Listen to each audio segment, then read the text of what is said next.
Assalamu alaikum dear student, my name is engineer On Abbas. Welcome to my channel Math Magnet. In this lecture we are going to start the chapter number 6.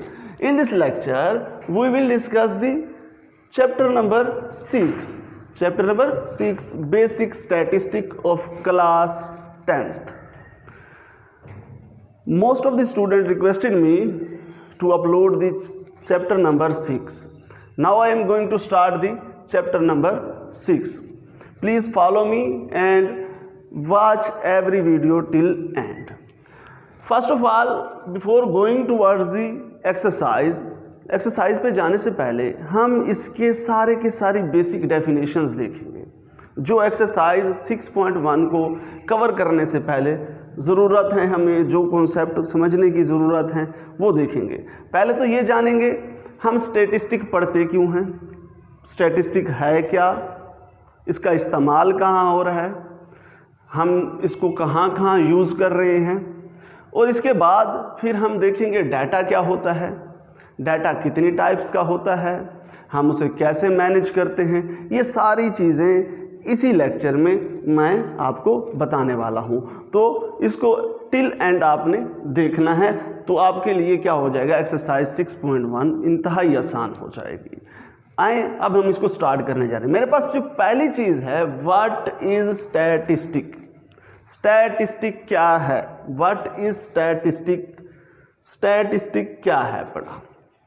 पहला question जो मेरे पास आया है, जो पहली definition है, हमने chapter का नाम क्या है, बेसिक स्टैटिस्टिक।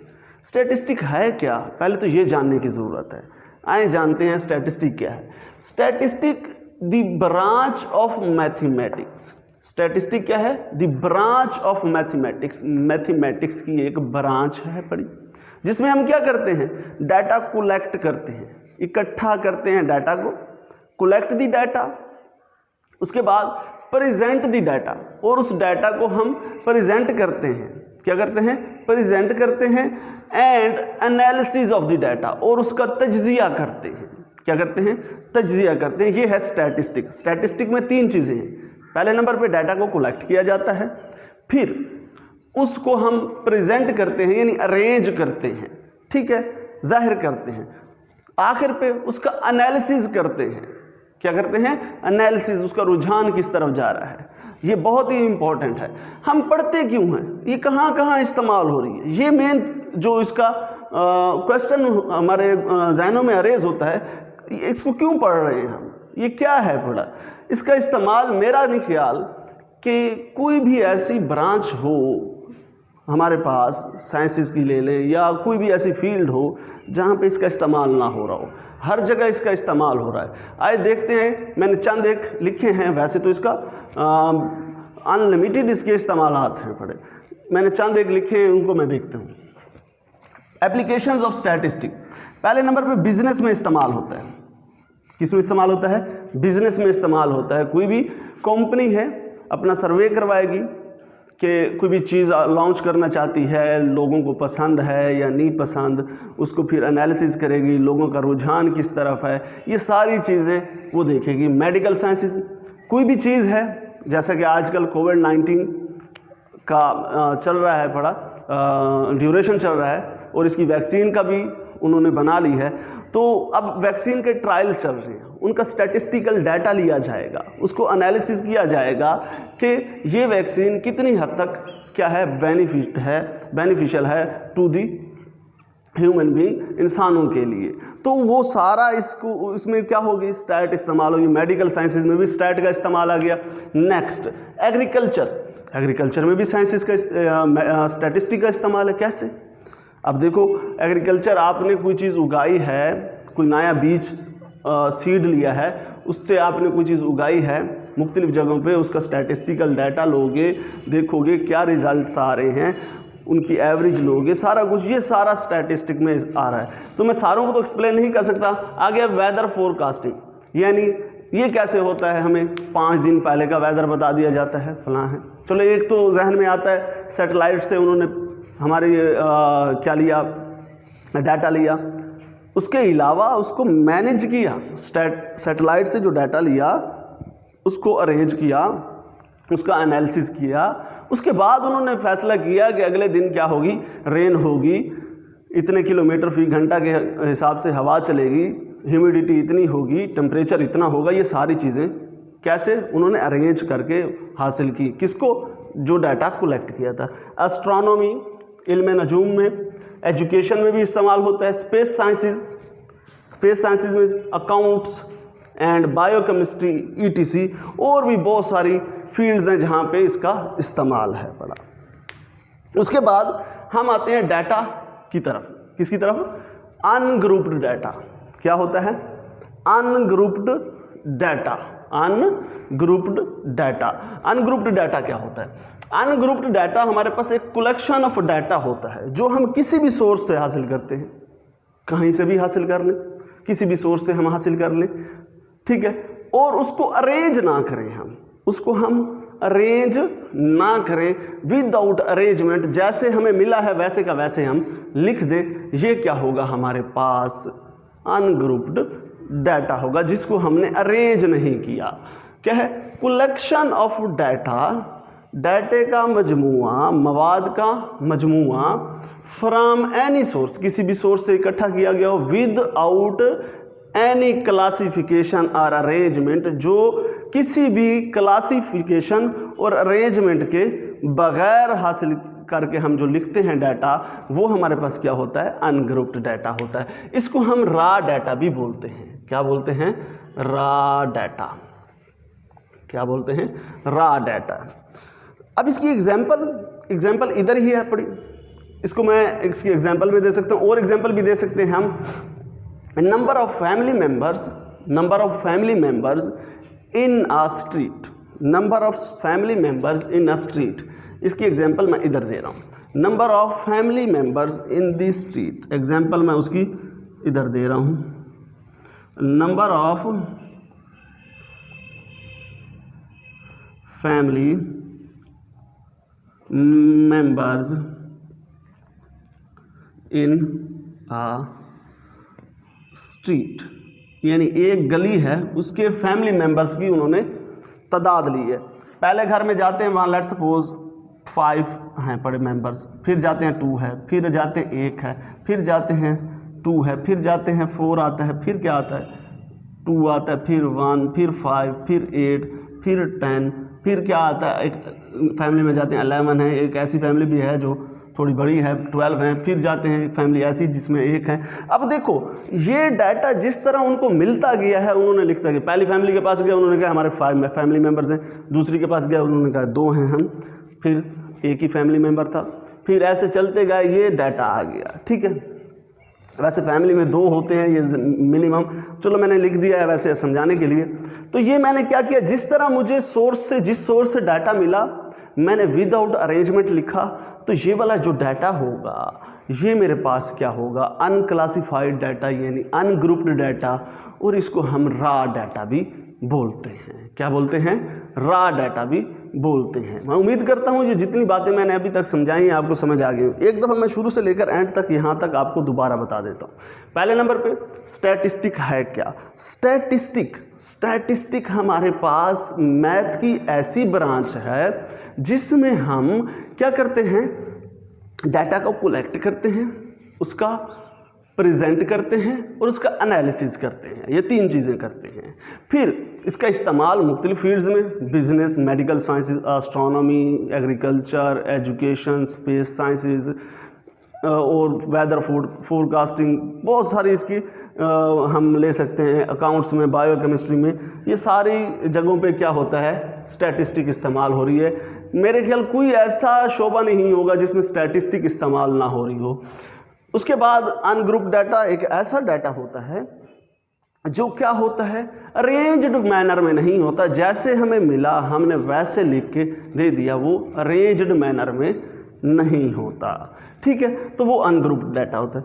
इसकी मोटिवेशन मैंने एक इसमें ऐड किया है कि हम ये क्यों पढ़ रहे हैं। मैंने ये इधर तो बताया इसकी इधर इस्तेमाल आते हैं, लेकिन मैंने एक एग्जांपल लिया है बिजनेस के रिलेटेड, ताकि आप मोटिवेट हों और इस कोर्स को पढ़ने के लिए इंटरेस्टेड हों।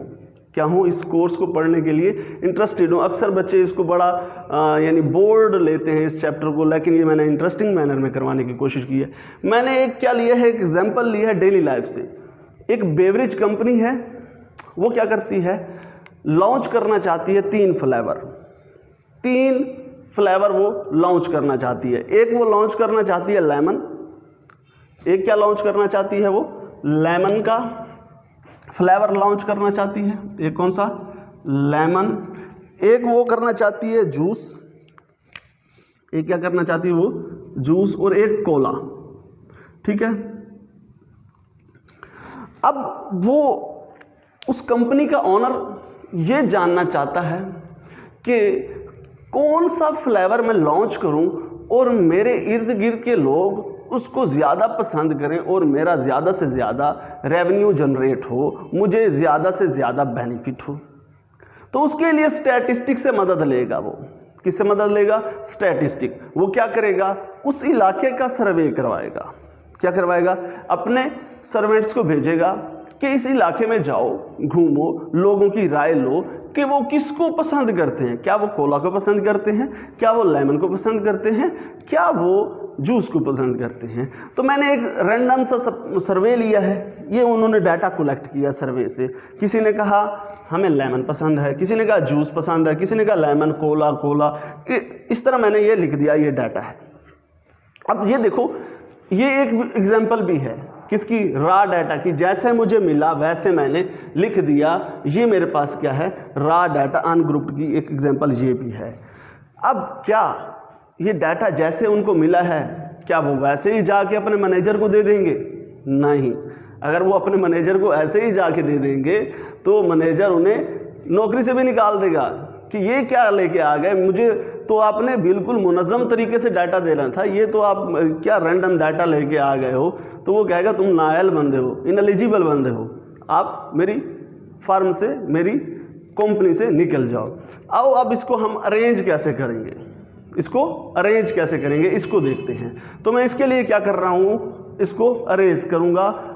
इसको वीडियो को पॉज कर लें आप 2 मिनट के लिए, मैं इसको और नोट कर लें, उसके बाद मैं इसको दूसरी साइड पे लिखूँगा। अच्छा जी, इसके लिए मैं क्या करूँगा, अब मैं एक टेबल बनाऊँगा, उसको अरेंज करूँगा, देखूँगा कि कौन से कितने पीपल्स थे जिनको लेमन पसंद है, कितने पीपल्स थे जिनको कोला पसंद है, और कितने पीपल्स थे जिनको जूस पसंद है। आइए देखते हैं लेमन वाले। 1 2 3 4 5 6 7 7 ऐसे बंदे थे, ऐसे पर्सन्स थे जिनको लेमन पसंद था। अब आते हैं कोला की तरफ। कोला को देखने के लिए हम कोला वाले की तरफ जाएंगे। 1 2 3 4 5 6 7 8 9 10। देखो कोई रह तो नहीं गया, दोबारा गिन लेते हैं। 1 2 3 4 5 6 7 8 9 10। 10 ऐसे हैं जिनको कोला पसंद है। अब जूस की तरफ आते हैं। जूस किनको पसंद है? 1 2 3 4 एंड 5। अब मैंने जो सर्वे को एक वेल मैनेज्ड अरेंज तरीके से लिख दिया। ये सर्वे मुझे शो कर रहा है, ये मुझे बता रहा है कि इधर का लोगों का रुझान किस तरफ है। लोगों का रुझान ज़्यादातर कोला की तरफ है। वो चाहते हैं हमें कोला ही पसंद है। हम इधर के जो सारे लोग हैं, तो वो फिर जब ये डाटा लेके जाएंगे मैनेजर के पास, तो definitely he will recommend that they should launch the Cola flavour. वो क्या करेंगे, कोला फ्लेवर्स को लॉन्च करेंगे ताकि वो ज़्यादा से ज़्यादा बेनिफिट। अब देखो, ये भी स्टैटिस्टिक इस्तेमाल हुई बिजनेस में। उन्होंने क्या किया, डाटा लिया, उसको अरेंज किया, और उसके बाद अपनी जो उन्होंने इंफॉर्मेशन लेनी थी वो उन्होंने उसी से ड्रा कर ली, उसी से ले ली, और आसानी से वो उसको आगे अप्लाई कर सकते हैं अपनी लाइफ में और अच्छा खासा कमा सकते हैं। अब ये जो टेबल होता है इसको बोलते हैं फ्रीक्वेंसी डिस्ट्रीब्यूशन टेबल। इसको क्या बोलते हैं? Frequency distribution table. इसको बोलते हैं हम फ्रीक्वेंसी डिस्ट्रीब्यूशन टेबल। मैं इसको इसकी डेफिनेशन लिख रहा हूँ। Frequency distribution table.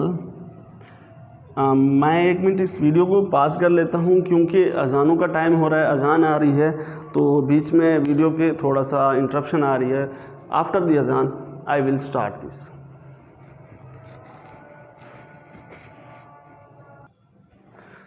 अच्छा जी, हम इसको दोबारा स्टार्ट करते हैं।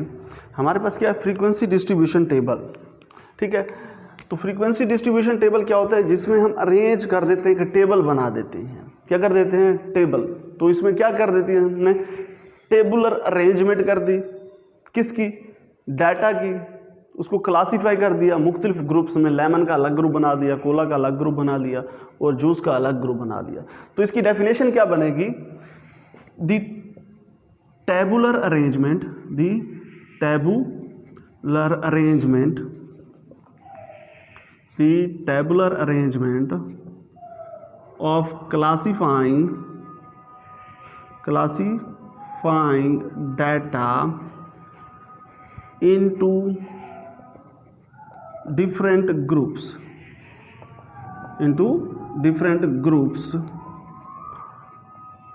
is called frequency distribution table. Frequency distribution table, ये मैंने क्या कर दिया, फ्रीक्वेंसी डिस्ट्रीब्यूशन टेबल की मैंने डेफिनेशन कर दी। ऐसे ही करते हैं ना हम, मुख्तलिफ ग्रुप्स बनाए हमने, फिर उनकी हमने क्या लिख दी, क्लासिफिकेशन कर दी डिफरेंट ग्रुप्स में, उसके आगे उनकी फ्रीक्वेंसी भी लिख दी, ये इतनी दफ़ा आया, ये इतनी दफ़ा आया, ये इतनी दफ़ा आया। तो the tabular arrangement of classifying data into different groups is called frequency distribution table.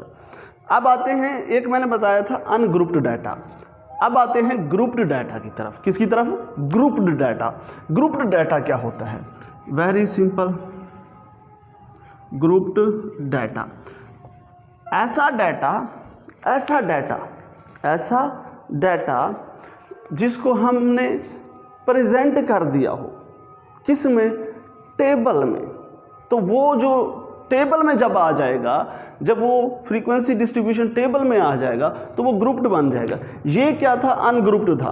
अब ये क्या हो गया, ग्रुप्ड बन गया, हमने अरेंज करके लिख दिया, ऐसा है ना। यानी जिसको अरेंज करके लिख दिया जाए, फ्रीक्वेंसी डिस्ट्रीब्यूशन में लिख दिया जाए, वो क्या हो जाएगा हमारे पास, grouped data. The data presented in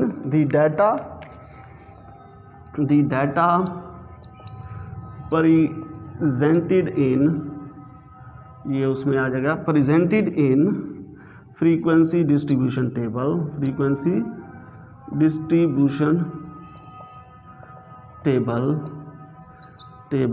is called grouped data, उसको हम क्या बोलेंगे, ग्रुप्ड डाटा बोलेंगे। ऐसा डाटा जो क्या हो जाए, फ्रीक्वेंसी डिस्ट्रीब्यूशन टेबल में प्रेजेंट हो जाए, जब वो फ्रीक्वेंसी डिस्ट्रीब्यूशन टेबल में चला जाएगा तो फिर वो ग्रुप्ड बन जाएगा। ठीक है, अच्छा, अब हमारे पास इससे आगे आता है फ्रीक्वेंसी डिस्ट्रीब्यूशन टेबल कितने टाइप के होते हैं, 2 टाइप के होते हैं। फ्रीक्वेंसी डिस्ट्रीब्यूशन टेबल 2 टाइप के होते हैं, उसको हम डिस्कस करेंगे। फ्रीक्वेंसी डिस्ट्रीब्यूशन टेबल 2 टाइप्स के होते हैं। मैं इसको रेस कर रहा हूँ, उसके बाद आप इसको नोट कर लें, उसके बाद हम फ्रीक्वेंसी डिस्ट्रीब्यूशन टेबल्स की टाइप्स पढ़ेंगे।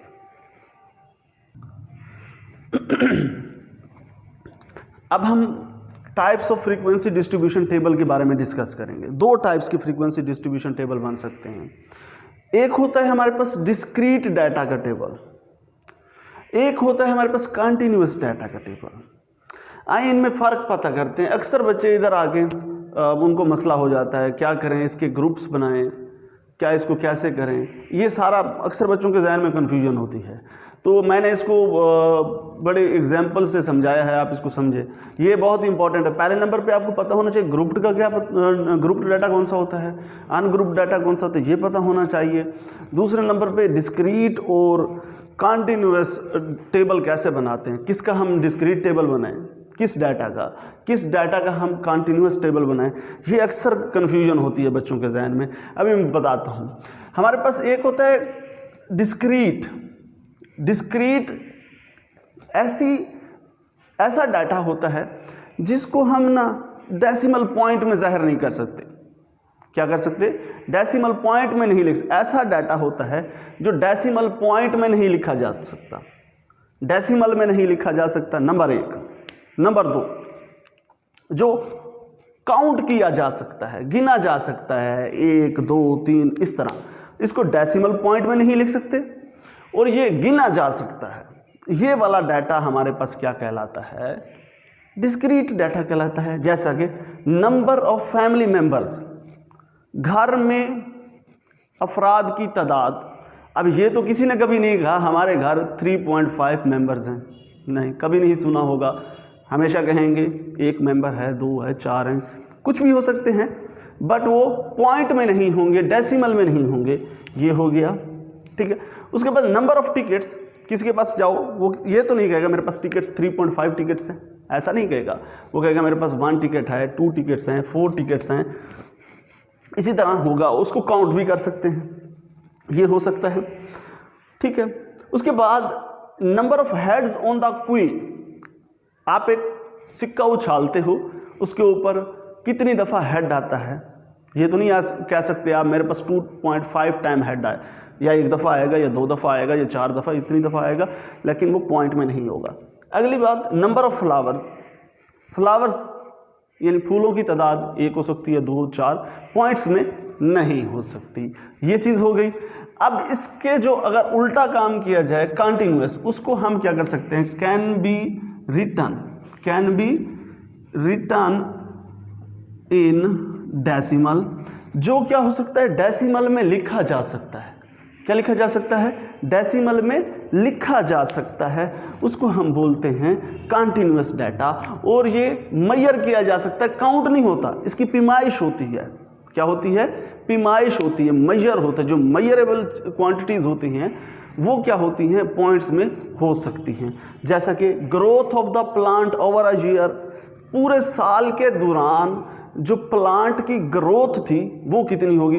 किसी लम्हे उसकी लेट्स सपोज पहले उसकी थी 2 फीट शुरू में, फिर 2.1 होगी, फिर 2.2 होगी, इसी तरह सो ऑन चलती जाएगी। साल के एंड पर लेट्स सपोज वो 5 फीट का हो जाता है, ठीक है।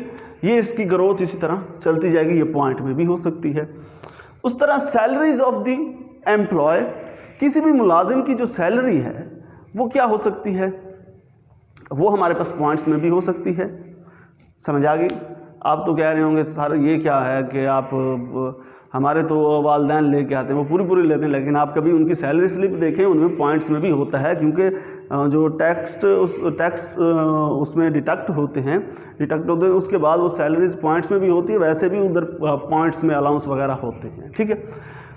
उसके बाद हाइट ऑफ द स्टूडेंट, मुख्तलिफ स्टूडेंट्स हैं क्लास में, उनकी हाइट आपने देखनी है कितनी है।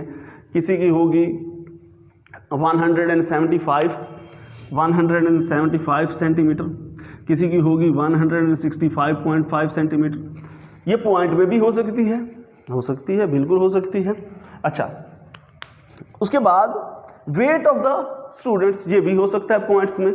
किसी का हो लेट्स सपोज 45 kg पूरा, किसी का हो 66.5 kg, और कोई ऐसा भी होगा 100 kg वाला। सारे तो इस तरह नहीं हो सकते ना, कोई 100 kg वाला भी होगा जो माशाल्लाह बहुत हेल्दी होगा। क्लियर होगी बात? इस तरह 100 kg वाला, और उसके बाद पॉइंट में भी हो सकता है, ये हो सकते हैं। ये मैंने आपको बताया, यानी आपने देखना है डाटा, जो पॉइंट में लिखा जाता है डाटा वो कंटिन्यूअस होगा, और जो पॉइंट में नहीं लिखा जाता वो डिस्क्रीट होगा। अब डिस्क्रीट का जो टेबल बनाना होता है वो और तरीके से होता है, जो कंटिन्यूअस का टेबल बनाना होता है वो और तरीके से होता है। ये हम अगले लेक्चर में सीखेंगे कि डिस्क्रीट का हम कैसे टेबल बनाते हैं, उसके लिए क्या क्या चीज़ें ज़रूरत होती हैं, और हम देखेंगे कंटिन्यूअस का टेबल बनाने के लिए हम कैसे बनाते हैं, और उसके लिए क्या क्या चीज़ें ज़रूरत होती हैं। मैं उम्मीद करता हूँ जो मैंने आपको आज लेक्चर ये पूरा पढ़ाया है, ये मैंने पूरी बेसिक बता दी है आपको। व्हाट इज स्टैटिस्टिक हमारे पास कलेक्शन होती है डाटा की, उसको हम कलेक्ट करते हैं, प्रेजेंट करते हैं, और उसका एनालिसिस करते हैं, सिंपल। उसके बाद मैंने बताया आपको कि हमारे पास अनग्रुप्ड डाटा क्या होता है, बल्कि उसके बाद मैंने एप्लीकेशंस बताई थी, फलां जगह पे एप्लीकेशंस है।